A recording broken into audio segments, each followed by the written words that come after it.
सत्साहिब सद्गुरुदेव की जय हो। परम पूज्य गुरुदेवको दयाले मैले जो आज पनि यो लोकको जुन राजा हुनुहुन्छ उहाँको बारेमा केही दुई शब्द लिएर आएको छु। जो यो लोकको राजा हुनुहुन्छ उहाँको प्रभावले गर्दाखेरि हामी चाहिँ आफ्नो जो सच्चा ज्ञान थियो त्यो ज्ञानदेखि विमुख छौँ।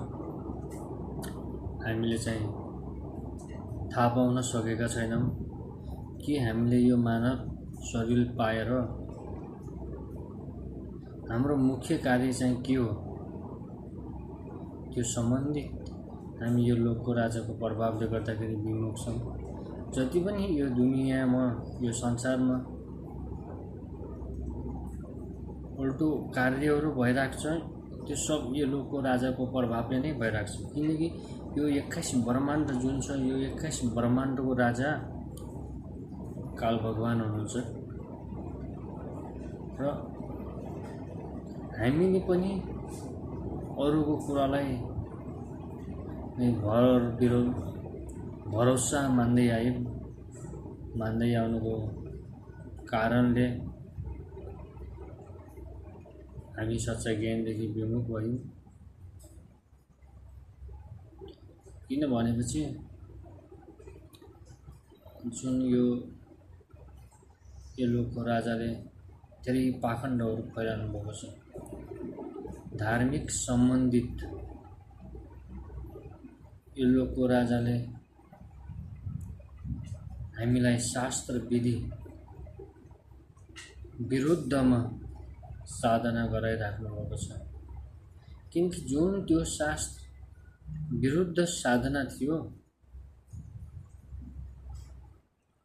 त्यो शास्त्र विरुद्धको कारणले गर्दाखेरि हामी सच्चा ज्ञानदेखि विमुख छौँ। हामीले मानव जीवन त पायौँ,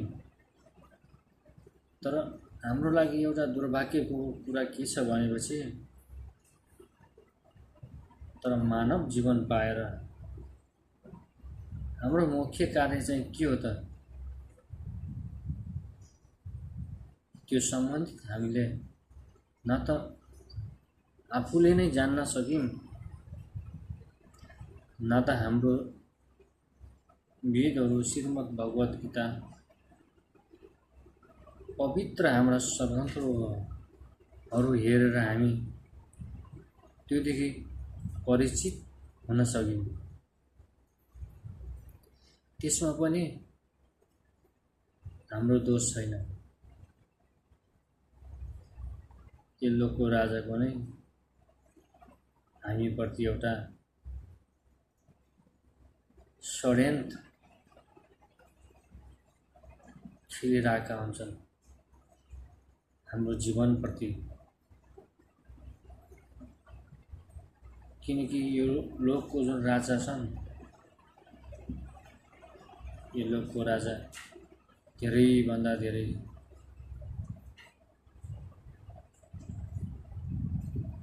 जालिम छन्। यिनी जो राजा छन् हाम्रो सामु देखिँदैनन्। यिनी एउटा गुप्त स्थानमा छन्। आफ्नो गुप्त स्थानबाट अन्य 33 कोटी देवी देवता छन्। उनी 33 कोटी देवी देवताद्वारा हरेक कार्यहरू उनले खुद गरिरहेका हुन्छन्। हामीलाई थाहा हुँदैन, तर हाम्रो मुख्य वेद 5 नम्बरको सूक्ष्म वेद हो, जो यो सर्वसृष्टिका मालिकले आफ्नो बहुमूल्य ज्ञान थियो जो हामी जीव आत्माको लागि बहुमूल्य थियो। तर त्यो ज्ञानदेखि यो लोकको राजाले नै हामीलाई विमुख बनाइदिएका थिए, दूर गराइदिएका थिए। सच्चा ज्ञान परमात्माको जो हंस आत्माहरू छन् उनले नथाहा पाउन् भन्नको लागि बाँकी रहे 4वटा वेद। 4वटा वेदको जो ज्ञान छ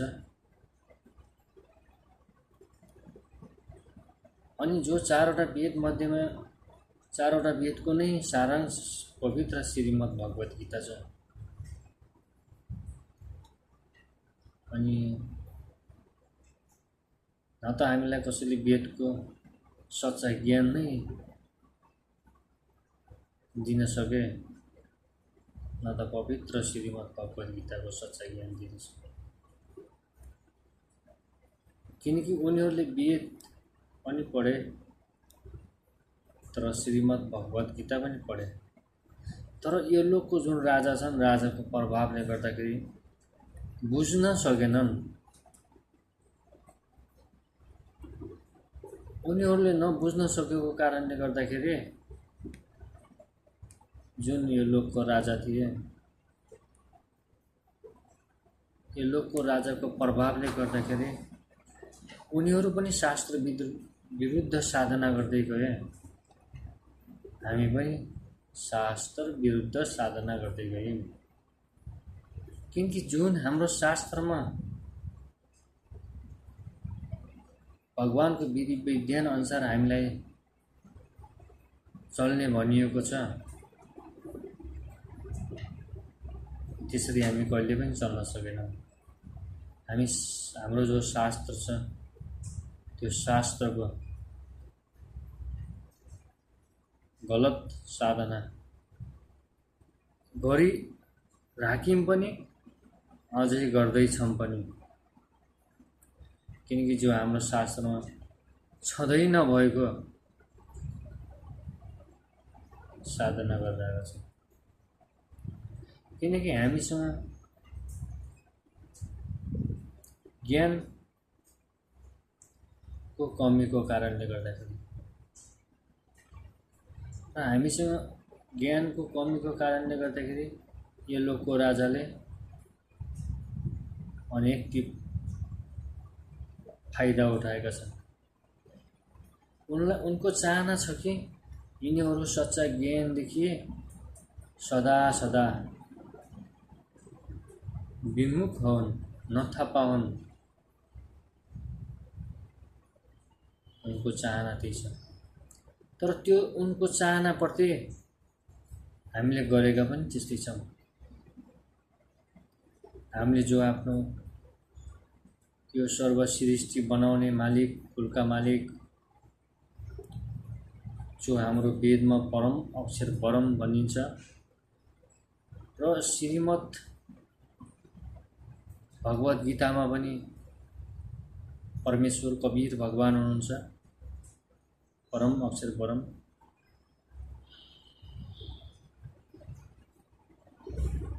उहाँको नामलाई त हामीले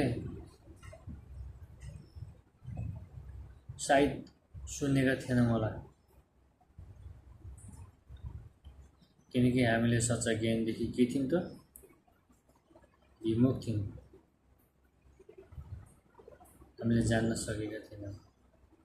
सब यो लोकको राजाको प्रभावले गर्दाखेरि हामी अहिले यो नरक लोकमा बसिरहेका छौँ, मृत्यु लोकमा बसिरहेका छौँ। जो यो 21 ब्रह्माण्डको जुन नरक लोक छ, त्यो नरक लोकमा जानेवाला हामीले साधना गरिरहेका छौँ। जो हाम्रो सच्चा सनातन धाम छ, त्यहाँ जानको लागि हामी कसैले पनि साधना गरेका छैनौँ। यदि हाम्रो सच्चा सनातन धाममा जानु छ भनेपछि हामीले हाम्रो वेद अनुसार, पवित्र श्रीमद् भगवत गीता अनुसार साधना गर्नुपर्छ। जबसम्म हामी हाम्रो शास्त्र अनुकूल साधना गर्दैनौँ, तबसम्म हामी यो लोकमा 21 ब्रह्माण्डको यो जो काल भगवानको लोक छ, यो लोकमा हामीहरू भट्किरहनेछौँ। हामी 84 मा आइरहनेछौँ, किनकि हामीले सच्चा साधना गरेका छैनौँ। सच्चा साधना नगर्नुको कारणले गर्दाखेरि हाम्रो जीवन बर्बाद भइरहेको छ। तर हामीलाई थाहा छैन हामी एउटा दन्त्य कथामा नै के छौँ त, हो कि त्यही नै हो भन्नेमा आफ्नो मनदेखि आत्मादेखि विश्वासको साथमा छन्। जो दन्त्य कथालाई नै हामीले सत्य मानेर आइरहेका छौँ, तर त्यो रहेनछ, त्यो गलत रहेछ। किनकि हामीले आफ्नो सच्चाइलाई चिन्नको लागि जबसम्म हामी हाम्रो वेदमा, पवित्र श्रीमद् भगवद् गीतामा, 6 शास्त्र 18 पुराणमा, त्यसै गरेर क्रिस्चियन धर्मको बाइबलमा, गुरगन्ज साहिबमा, कुरान शरीफमा, यो 4वटा जुन धर्मको सद्ग्रन्थहरू छ, यो सद्ग्रन्थहरूबाट जसले एउटा भगवानलाई सिद्धि गर्नुहुन्न,